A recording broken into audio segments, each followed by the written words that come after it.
So ang sinasabing stock natin is actually interest and the money itself. So it can be sold or bought by the what they call this, by the owners. So yung pera o yung interest, pwede mo siyang ibenta, pwede mo siyang transfer, pero yung pagka-transferan mo, pwede nilang bilhin yung isang interest without restrictions. Okay, pero may mga businessman din naman and corporation na nag-a-apply ng restriction. Okay, kasi for example, kung lahat naman ng mga interest is bibilhin or that is i-acquire, so malulugi na yung corporation. So meron tinatawag na restriction. Capital requirements. Can raise new capital by selling stock, bonds, or borrowing. So pwedeng dumaas ang capital ng isang corporation by selling new services or products or stock, bonds, or borrowing. So pwedeng, pag sinabing bonds, ito yung pagiging partner ng isang corporation sa iba. So kahit na sa corporation, meron din tinatawag na partnership. May din na partnership sa corporation. For example, isang corporation or company, nakipag-partner siya sa isang company. For example, ABS-CBN and GMA, nag-partner sila. So lahat ng mga sa paggawa ng isang capital or sa pag-ambagan sa capital, okay, hati sila doon. Okay, hindi pa po. Balik pa po sa Hindi pa po ako tapos. Ayan po. So, doon yung nagkakatalo sa capital requirement. So, dapat it's actually equal and pwedeng mag-vary depende sa napag-usapan ng dalawang panig. So, pwede din ang isang corporation na mag-borrow or umutang to have loan. Pero minsan, borrowing money or loaning from any kind of loan sharks can actually bring your company down. Okay, kasi maraming company na nababankrupt just because of loan. Utang sila ng utang, mas lalong lumalaki ang utang, kaya hindi na nila nababayaran ng maayos because of borrowing or debt. Next, management control. Majority stockholders control legally. It's legal. Any kind of stockholders or any stockholders can control the management or the corporation legally. So day-to-day management may be separate from stockholders. So ang day-to-day management, pag sinasabing day-to-day management, ito na yung how to continue the structure of what you call this cleaning, or pwede din sa mga bagay-bagay na, for example, sa loob lang mga tinatawag na external aspects sa loob ng isang corporation. Pero kapag tinatawag na internal aspects, ito na yung mga yearly. Ito yung mga tinatawag na mga what do you call this target sale every month. Di ba minsan may mga meeting na nakikita na, for example sa K-drama, may mga meeting na yung mga CEO, mga stockholders. So dun yan lang yung tinatawag na dun lang nagmamanage yung tinatawag na mga stockholders. Dun lang sila nag-a-appear. Pero mga day structures and day-to-day events, hindi sila kasali din.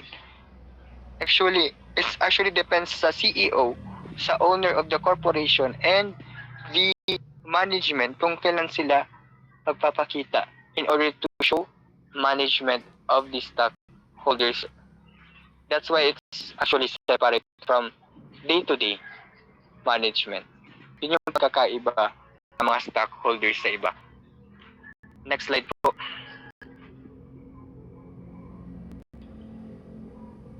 Distribution of profits and losses.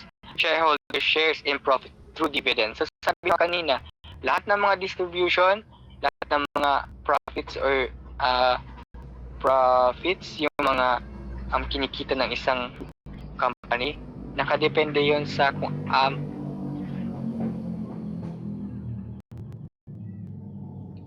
nakadepende ang distribution sa profits, depende sa magkano ang ini-invest ng isang stockholder sa isang corporation. So pwede na halimbawa, kapag mas malaki investment mo, mas malaki ang profit mo. Pero kung mali lang naman ang investment maliit din ang profit ko. Pwede makatindi. Pinag-usapan nyo. Next, attractiveness of raising capital. Very attractive due to limited liability and strong investor appeal. So mostly of the corporation, marami silang mga investor.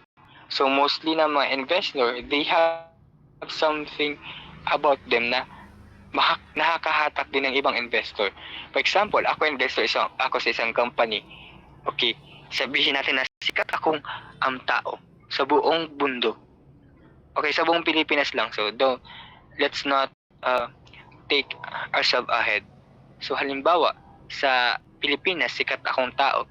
Nag-invest ako sa isang company and nalaman nyo na ibang mga investor, ay si Luis pala nag-invest sa isang company. Di ba pihikan niya sa pag-i-invest?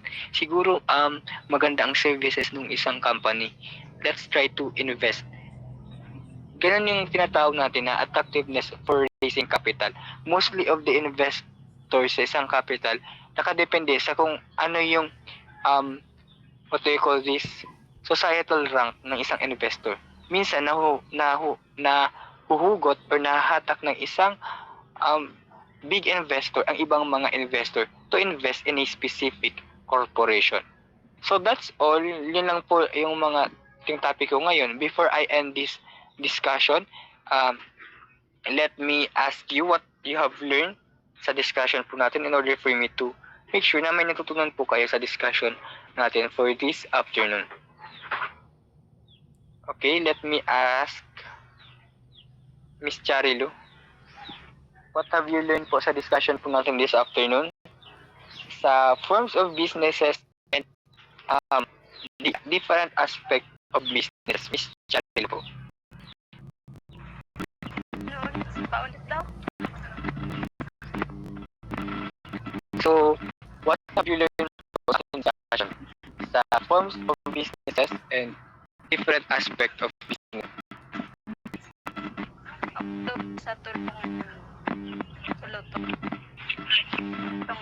form. Yes po. About sa itong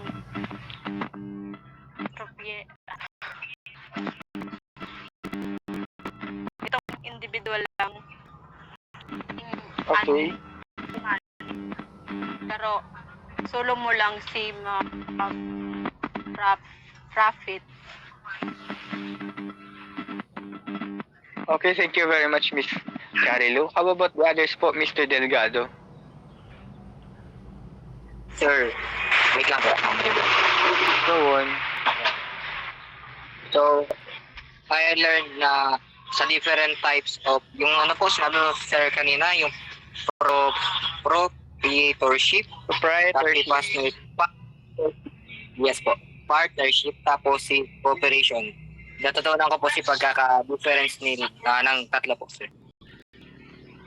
Okay, how about the aspects of forms of businesses, di ba? Pwede po bang paki-explain kung ano yung pagkakaiba sa profit share, losses, o sa pagkalugi? Yes, sir. Sige. So, sa proprietorship, saro lang ang nagpapadalagan kang business. Siya lang yung nagko-control and nag-decide kung sa iyong business. Si partnership naman, dalawa or higit or more than ang nagtayo or nag-build ng business. And si corporation naman, I think legal wala siya sa may-ari. Then, pag may-ari siya ng shareholders.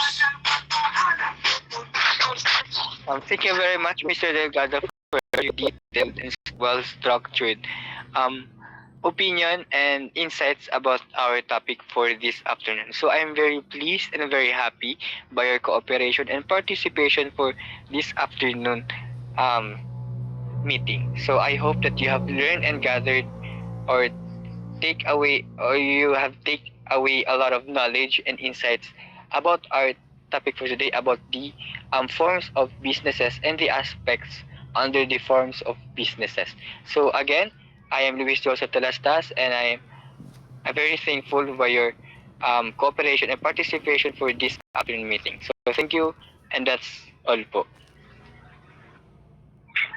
Ayan, so thank you so much po for all reporters na thank you for sharing your ideas and knowledge and also the information for us. So, I hope marami po kayong natutunan based sa apat na nag-discuss So, Miss Princess, kindly screenshot na lang po